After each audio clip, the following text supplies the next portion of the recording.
The text came at midnight. Just signed the papers to sell Chen Manufacturing. $40 million. Not bad for a company our old man built from scraps. Don't worry, little sister. I'll send you a Christmas card for my new beach house. I stared at Michael's message, my hands steady as I took a screenshot and added it to my growing collection of evidence.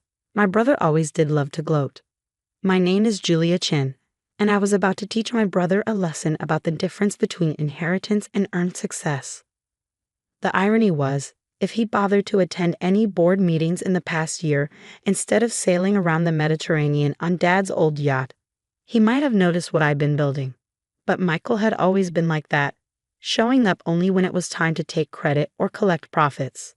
I switched to my email, sending a quick message to our company's CFO. It's time, put phase 1 into action. The response came immediately, already done. He won't know what hit him. 12 hours later, I sat in my office at Chen Manufacturing, watching the morning light filter through floor-to-ceiling windows. This building, these machines humming in the background, the hundreds of employees arriving for their morning shift. It was all part of our parents' legacy. A legacy Michael was trying to sell to the highest bidder. Mom and Dad had built this company from nothing after immigrating from China in the 1980s. They started in a tiny garage, Dad handling the engineering while Mom managed the books.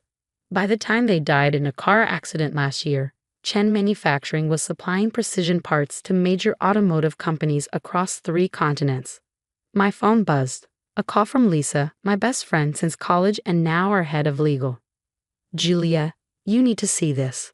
Michael just sent the preliminary sales agreement to the board. The numbers, they're not what he thinks they are. I smiled, opening my laptop, send it over. The document appeared in my inbox moments later. There it was, in black and white. Michael's grandiose plan to sell our family's company to Global Industries, a corporate giant known for buying family businesses and stripping them for parts.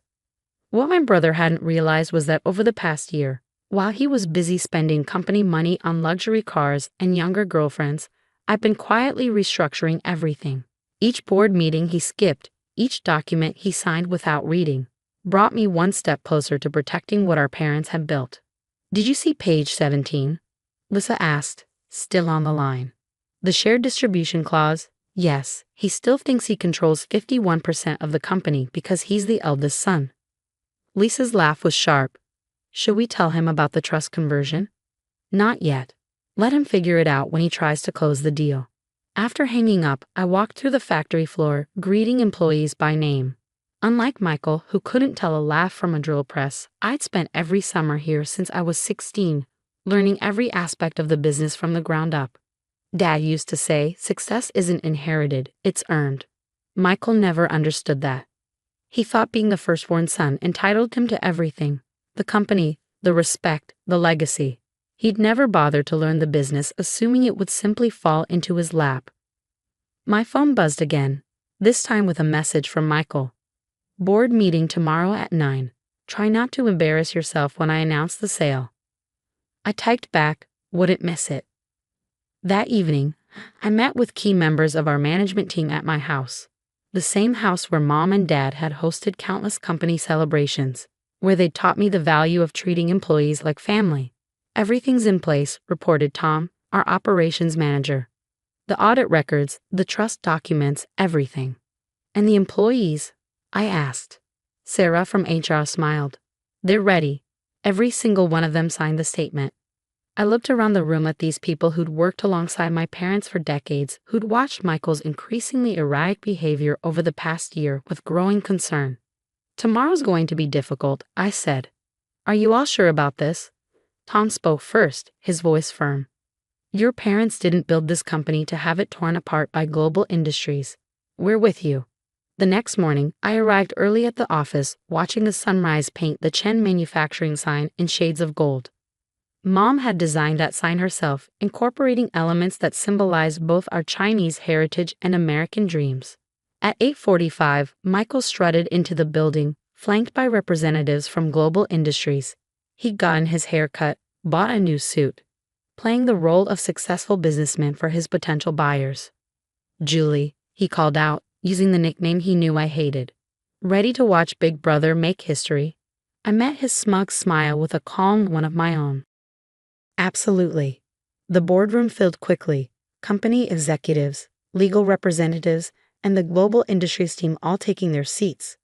Michael stood at the head of the table, practically bouncing with self-importance. Ladies and gentlemen, he began, today marks a new chapter for Chen Manufacturing. I'm pleased to announce that Global Industries has agreed to purchase our company for $40 million. He paused, clearly expecting applause. None came. The paperwork is ready, he continued, slightly flustered. As majority shareholder and CEO, I'm sorry, I interrupted, standing up. But there seems to be some confusion about that. Michael's smile flickered. About what? Your position. You're not the CEO, Michael. You haven't been for 6 months. The room went silent as I pulled out a folder and began distributing documents. What are you talking about? Michael demanded, his face reddening. Of course I'm the CEO. Dad left me in charge. Dad left you as interim CEO. I corrected, subject to board approval and contingent on your active participation in company management. Would you like to know how many board meetings you've attended in the past year? The Global Industries representatives were flipping through the documents I handed out, their expressions growing increasingly concerned. These attendance records, one of them said, show Mr. Chen has only been present for 2 out of 24 mandatory meetings. Michael waved his hand dismissively. That's just paperwork. I own 51% of this company. I can sell it if I want to. This was the moment I'd been waiting for. I nodded to Lisa, who stood up. Actually, she said, according to the trust conversion executed by your parents before their death, your shares were contingent on meeting certain management participation requirements. Requirements you failed to meet. She turned to the Global Industries team. I'm afraid Mr. Chen no longer has the authority to negotiate this sale. Michael's face went from red to purple. You're lying. This is impossible. I pulled out one final document, the trust agreement our parents had signed 2 months before their accident, after watching Michael's increasingly irresponsible behavior. They knew Michael. They knew you'd try something like this. That's why they put safeguards in place. The Global Industries representatives were already packing up their briefcases, making polite but hasty excuses. This isn't over, Michael snarled, pointing at me. You think you can steal my company? No, Michael. I think I can save our parents' company. There's a difference. As security escorted him from the building, I sat down in our father's old chair, feeling the weight of responsibility settle on my shoulders. Phase 1 was complete, but the real work was just beginning. My phone buzzed, a message from Lisa. Ready for Phase 2? I looked out at the factory floor where employees were gathering, waiting to hear what would happen next. They trusted me, supported my plan, believed in my vision for the company's future. Yes, I replied. It's time to show everyone what Chen Manufacturing can really do. The media coverage started the next day. Family drama at Chen Manufacturing. CEO ousted in failed sale attempt read the headlines. My phone was flooded with calls from reporters, all wanting to know how the quiet younger sister had outmaneuvered her flashy brother. I ignored them all, focusing instead on the message that had just arrived from Michael's lawyer. Our client contests the validity of the trust conversion. Prepare for legal action. I forwarded it to Lisa, who responded immediately, let him try. Your parents made everything ironclad. The next few weeks were a blur of activity. While Michael waged his legal battle, I concentrated on strengthening the company. Every morning, I arrived before sunrise, just like Dad used to do. Every evening, I was the last to leave, reviewing contracts, meeting with team leaders, learning everything I could about where we could improve. You don't have to do everything yourself, Tom said one night, finding me still at my desk at 9 p.m. That's what got Michael in trouble, thinking he had to be the one in control of everything. I looked up from the production reports I was reviewing. I'm not trying to control everything. I'm trying to understand everything. There's a difference. And there was. Unlike Michael, who saw the company as his personal ATM, I saw it as a living thing. Thousands of moving parts that had to work together. Every decision affected real people with real families. A month after the failed sale, I called an all-hands meeting in the main factory floor. Hundreds of employees gathered, their faces a mix of curiosity and concern. Many of you have worked here for decades, I began. You knew my parents, helped them build this company from nothing. When they died, my brother saw that legacy as his birthright. But I see it differently. I clicked to the first slide of my presentation, our new company structure.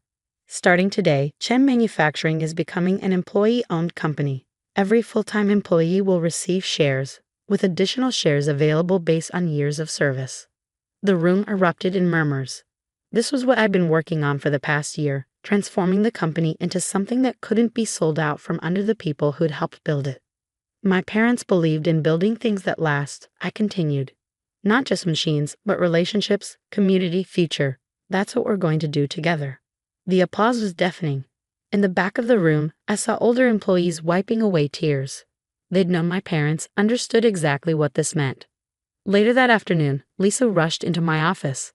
Michael's lawyer just filed an emergency injunction trying to stop the employee ownership transition. They're requesting a hearing next week. I nodded, already prepared for this. Good. Time to show the judge exactly why we did this. The hearing was set for Tuesday morning. I arrived at the courthouse early, dressed in one of Mom's old suits that I'd had tailored. Michael showed up late, looking disheveled, with an expensive lawyer at his side. This is theft, he declared as soon as the judge asked him to explain his position. My sister has stolen my birthright through legal trickery.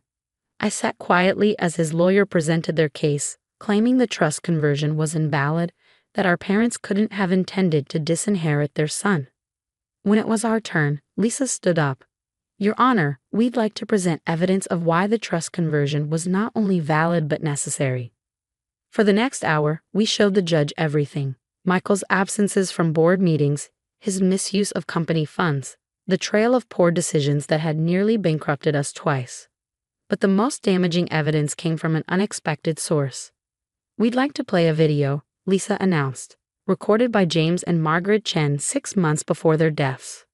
Michael's head snapped up as our parents appeared on the courtroom screen. They were sitting in Dad's study, looking serious but determined. If you're watching this, Dad began, it means Michael has tried to sell the company. We knew this day might come. Our son has many qualities, but he never understood what we built here isn't just a business. It's a family. Mom spoke next, her voice gentle but firm. Julia, if you're seeing this, it means you've done what we hoped. Protected not just the company, but the people who make it work. The trust conversion wasn't about punishing your brother. It was about preserving our real legacy. By the time the video ended, Michael had slumped in his chair, all his bluster gone. The judge took only 15 minutes to make his decision. The trust conversion stands, he declared. Furthermore, Mr. Chen's claims of theft are dismissed with prejudice. Outside the courthouse, Michael caught up to me. You've ruined everything, he spat. I could have made us rich. I turned to face him, really looking at my brother for the first time in months. We were already rich, Michael. Not just in money, but in what Mom and Dad built. You just never saw it. So that's it, I get nothing. You get exactly what the trust stipulates, a living allowance, contingent on you seeking employment and counseling. The choice is yours. He stormed off, but I noticed his shoulders were slumped, defeated. For the first time, he looked less like the entitled heir and more like a lost son. Back at the factory, the transformation was already underway. Employee owners walked with new purpose, offering suggestions, taking initiative. We landed 3 major new contracts in the first month alone.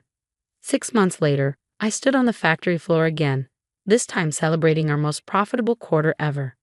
The employee ownership program had energized everyone, leading to innovations and efficiencies we never imagined. Your parents would be proud, Tom said, watching the celebrations. They'd be proud of all of us, I replied. That evening, as I was leaving the office, I found an unexpected visitor waiting in the lobby. Michael. I've been in therapy, he said without preamble, trying to understand everything. I waited, letting him find the words. I never saw it, what Mom and Dad were really building. I just saw the money, the status. But watching what you've done here, he gestured at the bustling factory beyond the windows. I get it now. What do you want, Michael? He pulled out a piece of paper, a job application. I want to learn, really learn from the ground up. If you'll let me. I studied my brother's face, seeing something new there, humility, maybe even wisdom. Start Monday, I said. 6 a.m. sharp. You'll work with Tom in operations, learning every machine, every process. No shortcuts. His smile was different now, smaller but more real. Thank you, Julia. As I watched him leave, I thought about mom and dad, about legacy and learning, about the difference between inheriting something and earning it. The next morning, I arrived at my usual time, before sunrise. The factory was quiet, but not for long. Soon it would pulse with life, with purpose, with the dreams of hundreds of employee owners working to build something lasting. My phone buzzed. A message from Lisa. Did you really hire Michael? Everyone deserves a chance to earn their place, I replied, even him. And that was the real lesson, wasn't it? Success isn't about what you're given. It's about what you build, who you help along the way, and the legacy you choose to create. Dad used to say every machine in the factory had a story. Now I understood. We all have stories. The trick is making sure they're worth telling.